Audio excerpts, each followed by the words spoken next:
Bueno, a ver. Vamos bien. ¿Vamos Sí, bien? mira, la primera pregunta que la voy a hacer de manera muy divertida. Ahí contestas tú lo que quieras. ¿Qué hace un argentino en Uruguay hablando de Colombia? Bueno, mira, yo creo que primero yo me considero, sí, yo nací en Argentina, pero realmente soy latinoamericano absolutamente, ¿no? Porque he vivido 18 años fuera de Argentina, viví en Chile, viví en México muchos años, he estado infinidad de veces en la mayoría de los países de América Latina y bueno, me siento totalmente compenetrado. Y Colombia es un país por el cual siento una especial, ¿cómo decirte?, atracción y preocupación, una mezcla de ambas cosas, ¿no? Colombia es crucial para nosotros, Colombia es la gran cabeza de playa que tienen los norteamericanos en Sudamérica, y si las cosas van mal en Colombia le van a ir mal a toda la región. Así que por razones de altruismo y por razones de egoísmo, si querés lo que algunos llaman en teoría de los juegos el egoísmo racional, verdad que yo detesto eso, pero acá hay un interés propio, un interés común en que la paz prospere en Colombia, y sabemos que los grandes enemigos de la paz en Colombia, la derecha colombiana y la derecha de América Latina. Entonces por eso hablo de Colombia, además porque bueno, los últimos años he ido muchas veces, hablé con mucha gente, estudié mucho la experiencia colombiana, que es realmente fascinante, un país realmente en muchos sentidos, un país que enigmático en más de un sentido, ¿verdad? Un país blindado culturalmente hacia el resto de América Latina durante muchos años, y que recién ahora, yo diría los últimos 10 años, empezó un proceso de desblindar o abrir ese país a la influencia del resto de la región. Así que por eso estoy acá en Uruguay, y además quiero agradecer al gobierno del Uruguay y al Frente Amplio que hizo posible que nosotros nos reuniéramos acá y expresáramos la solidaridad con la gente de Colombia. Le damos la palabra al intelectual y académico Atilio Ora. Bien, muchas gracias. Mi reflexión va a estar centrada en algunos problemas de carácter más general, porque creo que nos hemos beneficiado con una serie de exposiciones en donde las particularidades del caso colombiano han sido puestas en relieve con mucha precisión y mucha justeza, de manera tal que no tendría mucho sentido que yo volviera a insistir sobre esa temática. Sí me gustaría hacer una reflexión sobre el tema de la justicia social, ¿verdad? Al fin y al cabo estamos hablando de paz con justicia social y democracia. Hasta qué punto la justicia social es algo que podemos conseguir en el marco de una sociedad capitalista. O sea, ¿hay compatibilidad o no entre la justicia social y el capitalismo? La primera respuesta que yo daría es que la justicia social en el capitalismo es prácticamente un oxímoron, es algo imposible de conseguir por una razón que no depende de la buena voluntad o no de los gobernantes, de los políticos o de la clase dominante o de sus intelectuales, ¿no es cierto?, sino que fundamentalmente obedece a las características estructurales propias del capitalismo como modo de producción. Y esas características, sabemos todos, fundamentales, son aquellas que definen a una sociedad en donde hay una división irreconciliable, insoluble, insanable, entre una minoría que posee los medios de producción y una gran mayoría que no posee los medios de producción. Llamemos en el primer caso la burguesía, la clase dominante o lo que queramos denominar,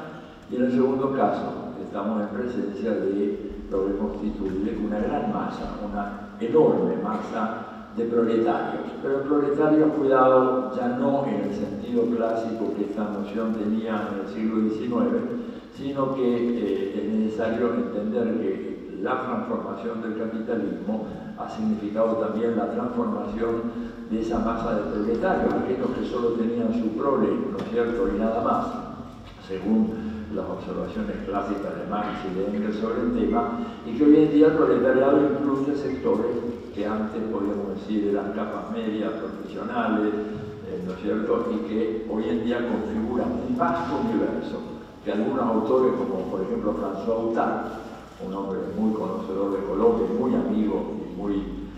involucrado en el proceso de paz,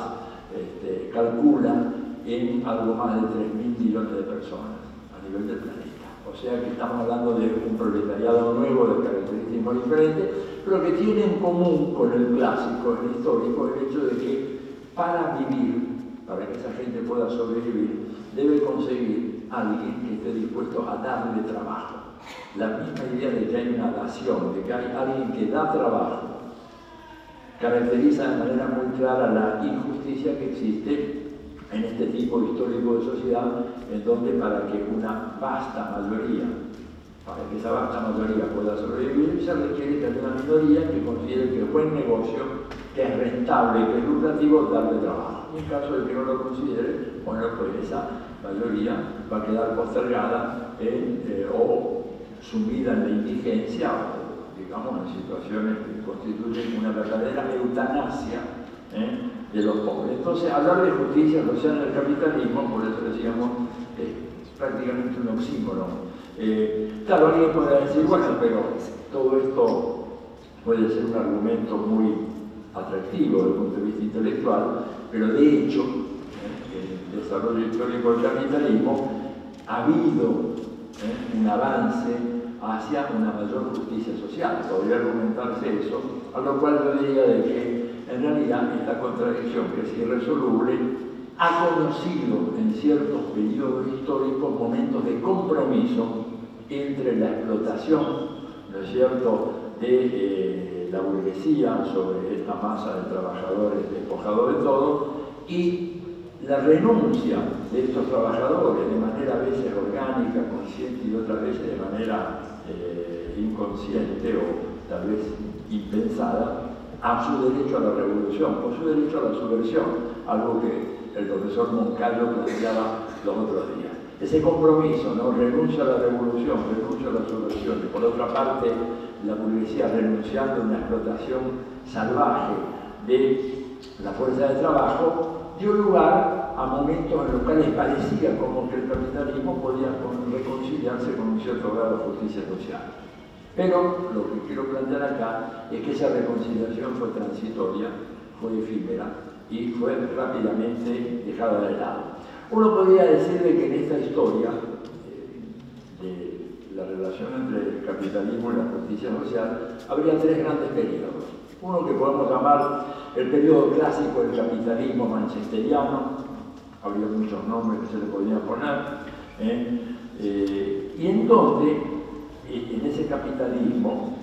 ¿verdad?, el Estado aparecía fundamentalmente como un aparato de represión de las clases populares. El Estado garantizaba la exclusión de las clases populares de la vida política, garantizaba la sumisión y lo hacía a través del empleo permanente de la fuerza y de la represión. Por supuesto, todo esto acompañado de una serie de discursos, relatos, como decía David, que criminalizaban a la pobreza, autoinculpaban a los pobres eran culpables de su condición. Hay todo estudio muy interesante de la historia de la pobreza en Inglaterra, cómo la Iglesia fue desarrollando, la Iglesia anglicana, toda una concepción que decía que los pobres devotos, ¿no es cierto?, asumieran su condición de pobreza como producto de la propia flaqueza de su alma y de su espíritu. Digamos, era una manera muy importante, y yo diría que sigue siendo hoy un instrumento muy importante de dominación y de exclusión. Pero si llegaba a fallar ese mecanismo, ¿verdad?, de autoinculpación, por lo cual los pobres se creían merecedores de su infortunio en esta vida, estaba el aparato represivo del Estado, que era lo que predominaba. Siglo XIX, gran parte del siglo XIX, ¿no es cierto? Evidentemente el Estado era igual a la gendarmería, el Estado de la policía, el Estado de la represión, el Estado del mantenimiento del orden social por la vía de la fuerza. Tanto es así que esto tenía una correspondencia con la legislación, que un autor insospechado de ser de ideas socialistas como Adam Smith, ¿verdad?, en su libro clásico La riqueza de las naciones, comentaba él esta inequidad de la legislación inglesa, que mientras favorecía las combinaciones de los empresarios, sancionaba duramente las tentativas de los trabajadores de combinarse, usando la expresión inglesa, en sindicatos. Decía, por un lado, el Estado lo que hace es favorece el contubernio entre los sectores empresariales, y en donde se les permite conspirar para que aumenten los precios de sus mercancías y rebajen el precio del trabajo, o sea, la remuneración salarial, y al mismo tiempo que se favorece eso, a través de una serie de políticas, se castiga a los trabajadores cuando quieren organizarse a través de prohibiciones expresas de la organización de sindicatos. Lo decía un hombre como Adam Smith en un texto de 1776, donde él retrataba claramente lo que eran las contradicciones del capitalismo liberal de la época. Incluso después de la Revolución Francesa, la Revolución Francesa saca una ley muy importante, que es la ley de Chapelier, mediante la cual se penaliza y se prohíbe la organización de los trabajadores. De manera tal que todo ese periodo está marcado, ¿verdad?, por una imposibilidad abiertamente asumida de avanzar en la dirección de la justicia social. Ese periodo llega, digamos, con toda la provisionalidad que tienen las determinaciones históricas, hasta la Gran Depresión de los años 30, 1929, en donde el capitalismo se transforma, el capitalismo se organiza de otra manera, y hay ahí una reflexión teórica muy importante desde el marxismo, que es la reflexión de Antonio Gramsci, que comienza a elaborar una teorización acerca de cuáles son las formas de estabilización del dominio de la burguesía en el nuevo clima económico, político, intelectual que se abre con la Gran Depresión de los años 30. Y ahí aparece la aplicación de este concepto de hegemonía, ¿no es cierto?, tan importante en los análisis posteriores ya a Gramsci, en donde lo que él plantea es que si hay un cambio decisivo en la organización del capitalismo post-1929, es esa capacidad que adquirió la burguesía de asumir la dirección intelectual y moral del conjunto de la sociedad, incorporando de alguna manera a los sectores populares a su dominio, a su hegemonía, a su capacidad de dirección y de control, haciendo que el campo popular admita como propias las categorías de pensamiento y las categorías morales de esa burguesía. Es realmente una empresa histórica de enorme significación que hizo posible, ¿no es cierto?, una reorganización del capitalismo a partir de una tríada que pasó a tener un papel protagónico, tríada formada por el empresariado, por la burguesía, ¿no es cierto?, el movimiento obrero y el Estado como supuesto árbitro y regulador. Todo esto, digamos, este triángulo, esta tríada, Estado, burguesía y movimiento obrero, fue lo que hizo posible, sobre todo después de la finalización de la Segunda Guerra Mundial, ese famoso periodo de gran expansión, gran desarrollo del capitalismo, el periodo que va de 1948 a 1973. El periodo ese llamado los años de oro del capitalismo, en donde hay un fenómeno claro de inclusión de la clase obrera, de incorporación de la clase obrera y los asalariados, hay un fenómeno de extensión del sufragio, la incorporación de la mujer a la vida política, una legislación laboral muy importante, una serie de derechos, ¿verdad?, que configuran entonces ese momento tan especial en el cual, y quiero marcar mucho esto, el capitalismo ofreció lo mejor que podía ofrecer y que ya no va a volver a ofrecer nunca más. Ese fue un periodo muy acotado en donde se hizo posible la expansión de una serie de libertades, la expansión de una serie de derechos, el avance en procesos de democratización que llegaron hasta un cierto punto. Y ahí es donde se registra en el capitalismo como sistema global, como sistema internacional, el mayor avance en la justicia social dentro de ese sistema. En América Latina, los ecos de este proceso global de alguna manera se sintieron muy fuertemente las experiencias de algunos regímenes populistas, ¿verdad?, en países como Argentina, Chile, Brasil, en cierta forma también y con peculiaridades en el caso de Uruguay y Colombia. Pero ese periodo se cierra con la crisis que se desata en 1973 y que pone fin a este periodo, llamémosle, el capitalismo keynesiano, para diferenciarlo del manchesteriano anterior. Y viene luego la era actual, la era neoliberal. Que esa era, o ese periodo que se habla en aquellos años, ¿verdad?, está caracterizado por los recortes de todos aquellos avances en materia social, política, económica y cultural que se habían producido en el periodo anterior. Y hay ahí tres momentos, a mi manera de ver, muy importantes, no decía de todo. Inicio de la década de los 80, cuando se configura en el escenario internacional lo que, a juicio de algunos conservadores, es el tridente más reaccionario de la historia del siglo XX, que es formado por el gobierno de Margaret Thatcher en Gran Bretaña, Ronald Reagan en los Estados Unidos y Juan Pablo II al frente de la Iglesia Católica Apostólica Romana. Es difícil encontrar a lo largo del siglo XX un triángulo tan reaccionario, tan perverso, tan restaurador como ese que se hace realmente, toma por asalto el poder cultural, ideológico y político y económico de Occidente, y que por supuesto tuvo un impacto arrasador a nivel global. Segundo momento de esto está dado en 1989, cuando se produce el derrumbe y la caída del muro de Berlín, que fue realmente un fenómeno tremendamente impactante. Y el tercero, pocos años después, cuando en 1992, en febrero de 1992, se consuma la desintegración de la Unión Soviética. Y esto, la desintegración de la Unión Soviética, la caída del muro, la convergencia a nivel de los países más importantes y el poder espiritual de la época, como la Iglesia Católica,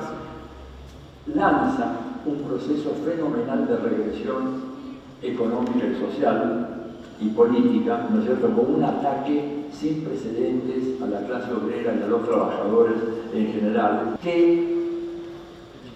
se plasmó en una legislación antisindical, en un retroceso en la legislación laboral, en la precarización de las condiciones de trabajo, en la desregulación de la vida económica, en la privatización y en la transformación, en un sentido mercantil, de una serie de bienes sociales que en la época anterior se habían convertido en derechos de acceso universal, fundamentalmente la salud, la educación y la seguridad social, que en aquella época habían adquirido ese estatus de derechos de acceso universal, no tanto, como se suele decir, por la magnanimidad de la burguesía en Europa y en Estados Unidos, nada de eso, sino fundamentalmente a causa de dos factores. En primer lugar, el despliegue y la compatibilidad de los movimientos populares en los países centrales y también en la periferia, ¿no es cierto?, que arrancaron esas concesiones de las clases dominantes, concesiones que fueron facilitadas, sobre todo en Europa, por un segundo factor, y era el peligro de un contagio de lo que había ocurrido en la Unión Soviética, lo que había ocurrido en Rusia, que eso pudiera llegar a tener una influencia importante sobre los sectores populares en Europa Occidental. O sea, la presencia, la sola presencia de la Revolución Rusa, con todos los problemas, deformaciones, todo lo que puede decirse y discutirse sobre aquel proceso extraordinariamente importante, hizo que esa burguesía europea estuviera dispuesta a hacer concesiones que de otra manera jamás hubiera hecho. Y cuando la Unión Soviética desapareció, la burguesía volvió a lo que es su normalidad, es decir, retrotraerse a un momento en el cual su gobierno, su capacidad de control económico, social y político era indisputada. Y comenzaron estas políticas de ajuste, ¿no es cierto?, que se fueron aplicando y que se agravan de manera extraordinaria cuando década perdida de los 80, gran parte de la década 90 perdida, una leve recuperación que se insinúa con la vuelta del siglo y en el 2007 comienza a gestarse la gran crisis que eclosiona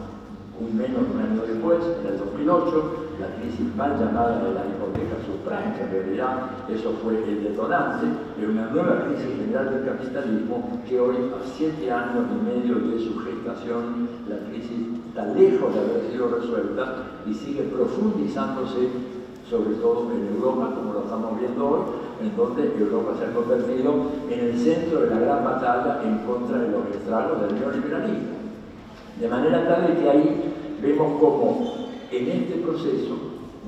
acentuado por el estallido de esta crisis y la incapacidad, ¿no es cierto?, para resolver esta crisis, siguiendo las políticas tradicionales que aconseja el neoliberalismo, que aconseja el Fondo Monetario Internacional, el Banco Central Europeo, la Troika, como le dicen en Europa, de la Unión Europea, el Banco Central Europeo y el Fondo Monetario Internacional, los niveles de injusticia social han vuelto a subir de una manera extraordinaria y, por ejemplo, en el caso de los Estados Unidos, estudios demuestran que la distribución del ingreso hoy es equivalente a la que existía en la época de la Primera Guerra Mundial. Se ha habido un retroceso brutal de casi 100 años en la distribución del ingreso en los Estados Unidos. Y esto es una tendencia general, no solamente de los Estados Unidos. El estudio este famoso de Thomas Piketty, que ha tenido tan enorme repercusión en los medios académicos y en la opinión pública a través de la gran prensa, es un estudio que demuestra cómo 2 siglos de historia capitalista están signados por una tendencia hacia la polarización, la concentración de la riqueza y de la renta, salvo periodos muy puntuales como ese que les mencionaba, que va de 1948 a 1973. Que la tendencia histórica del capitalismo era esa, que el periodo keynesiano fue en paréntesis y que, desaparecidas las condiciones que hicieron posible ese paréntesis, el capitalismo volvió a sus andadas, y volver a sus andadas es volver a la superexplotación, a la exclusión, a la marginación, a la opresión, todo aquello que conocemos, que se refleja además en estadísticas y en datos muy concretos, ¿verdad? Por ejemplo, estudios mismos sobre la sociedad norteamericana hablan de que en los últimos 25 años el crecimiento económico de ese periodo, un cuarto de siglo, quedó prácticamente en manos del 10% más rico de la sociedad. Y que el 90% restante prácticamente acompañó ese crecimiento solamente en términos nominales. Es decir, como si hubieran tenido un salario fijado en el año 1990 y el salario de hoy, 2015, fuese igual al de 1990, corregido simplemente por el factor inflacionario. Pero en términos reales, es la cúpula del 10% la que se apoderó prácticamente de casi todo el crecimiento de la economía norteamericana. Y dentro de ese sector del 10%, el 1% es el que se queda con la parte del león. Por eso, en las grandes manifestaciones del movimiento Ocupemos Wall Street, la gente salía con pancartas que decían somos el 99%, porque hay otros estudios que dicen que en realidad prácticamente la totalidad del crecimiento de la economía norteamericana del último cuarto de siglo quedó en manos del 1%. Y hay algunas otras cifras, no quiero abundar en demasiados detalles y excederme demasiado. Piensen ustedes, por ejemplo, que la relación, en el caso de vuelta de los Estados Unidos, de la remuneración de la gerencia con el obrero común y corriente en diversas ramas del sector industrial, que en la década de los 40, cuando comienza toda la historia de la gran sociedad de Lyndon Johnson, la integración de los afroamericanos al sistema político, en ese momento la relación salarial era muy desigual, era de 40-1, o sea, el gerente de las principales ramas industriales de los Estados Unidos ganaba 40 veces más que el salario básico de ese sector para los trabajadores normales. En 2010, 50 años más tarde, que supuestamente había tenido que experimentar un progreso de la justicia social, la relación ya no es de 40-1, es de 400-1. Y lo que quieran explorar esto más en detalle, les sugiero que visiten el sitio web de la Central de Trabajadores Norteamericanos, la AFL CIO, ¿no es cierto? Y hay toda una serie de datos que realmente son espeluznantes. Y cuando uno los compara con otras fuentes, ¿verdad? Las fuentes ratifican ese grado fenomenal de concentración de la riqueza y de aumento de la polaridad social a un nivel sin precedentes. Esto, evidentemente, es un panorama que no es solamente privativo de los Estados Unidos, decía recién, es un fenómeno generalizado en todo el sistema capitalista. Se da, por supuesto, en Europa, se da, por supuesto, en América Latina y en los países de la periferia. Y hay que recordar de que en América Latina, cuando hablamos de América Latina, estamos hablando del continente más desigual del planeta.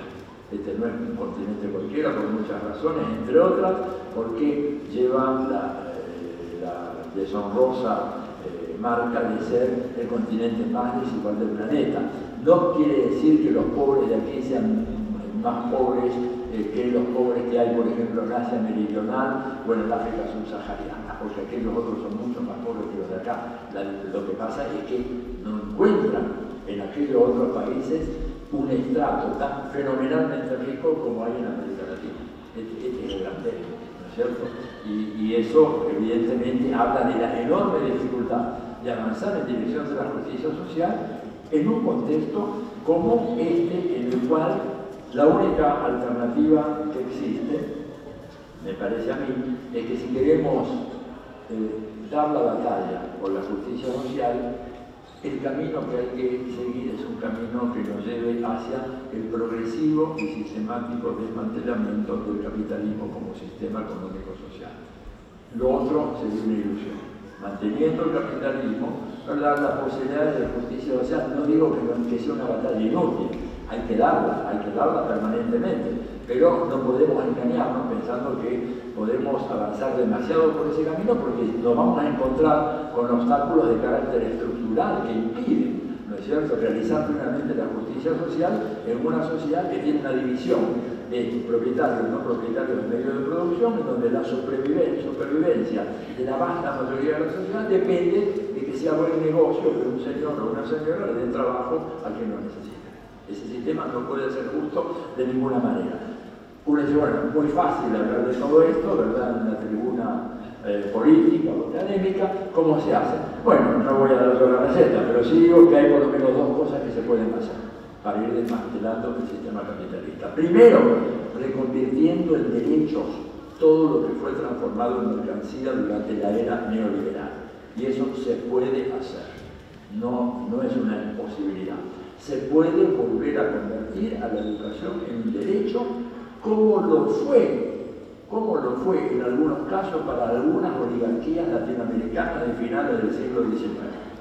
No puede ser que aquellas oligarquías tuvieran como bandera un liberalismo ilustrado que consideraba la educación como un derecho, y hoy, gracias a la hegemonía del pensamiento neoliberal, la educación sea un negocio. Entonces, eso si se hace es porque hay una cierta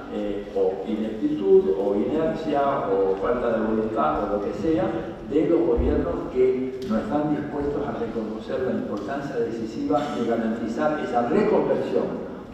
de derechos que habían sido metamorfoseados en mercancía durante la era neoliberal y que tienen que volver a ser el derecho a la salud. ¿Cómo no va a ser eso acaso un derecho? Sobre todo en gobiernos que se pretenden democráticos. Estoy hablando de la experiencia europea, estadounidense, pero también la experiencia nuestra. O sea, el desmantelamiento del sistema por dos vías: reconversión de viejos derechos en nuevos derechos, ¿verdad? Y en segundo lugar, siendo conscientes de que los desafíos de nuestra época implican también la creación de nuevos derechos. Implican la creación de nuevos derechos que no estaban contemplados en los viejos paradigmas, incluso del proyecto socialista del siglo XX. El derecho al medio ambiente, el derecho de la madre tierra. En ese sentido hay que reconocer la contribución extraordinaria, universal, de los pueblos andinos de nuestra América, que son los primeros que incorporaron en la Constitución la idea de la naturaleza como sujeto de derecho. Esto está 100 años por delante de lo que ha sido la legislación en los países del capitalismo central, que son realmente constituciones bárbaras, podríamos decir técnicamente hablando, por el desprecio absoluto de lo que es la naturaleza. Entonces yo creo, reconversión de esas mercancías en derechos, salud, educación, seguridad social, medicina, hay muchos aspectos ahí, y en segundo lugar, reconocimiento de nuevos derechos que permitan garantizar que la madre tierra va a sobrevivir y que la especie humana, que solamente puede habitar en este planeta, va a tener condiciones de sobrevivir a esta enorme agresión que el capitalismo ha venido desarrollando en los últimos años en contra del medio ambiente y que la estamos viendo todos los días con sus tremendas implicaciones y verdaderos desastres que no son naturales, sino que son desastres ocasionados por la transformación capitalista de la naturaleza. Y esto es un tema que me parece se puede plantear con toda claridad a la luz de la experiencia latinoamericana. Bueno, nada más que esto. Termino con esto. El diagnóstico puede ser muy pesimista. Volvamos a Gramsci. Pesimismo de la inteligencia y optimismo de la voluntad. Nada más.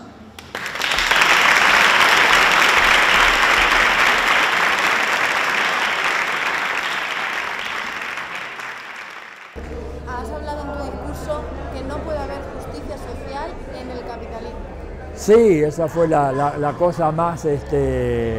polémica aparentemente, pero creo que hay una evidencia histórica que es abrumadora. Sería largo reproducirte acá ahora toda la argumentación, pero claramente el capitalismo como un sistema que se basa en la diferencia entre un sector que posee los medios de producción, una clase social concretamente, y una gran mayoría de la población que para sobrevivir requiere que le den trabajo, esa idea de que hay una dación, que te tienen que dar un trabajo para que tú no te mueras de hambre y que puedas sobrevivir, habla de un sistema que es injusto por definición, por naturaleza, es ineradicable. O sea, el capitalismo no puede ser justo sino marginalmente, apenas, en algunos momentos, en algunas coyunturas extraordinarias, pero en general no lo puede hacer, bueno, porque el sistema tiene una lógica que no le permite la justicia. Por eso yo decía que para avanzar en la justicia social hay que avanzar en la lucha anticapitalista y que esa lucha no necesariamente supone una revolución que cambie radicalmente de abajo para arriba todo, sino que es una lucha que se puede dar cuando tú conviertes en derecho cosas que la burguesía en América Latina convirtió en mercancías. Por ejemplo, la salud, la educación y la seguridad social, para hablar de los casos más conocidos, ¿no? Qué bueno. Muchas gracias. De nada, gracias.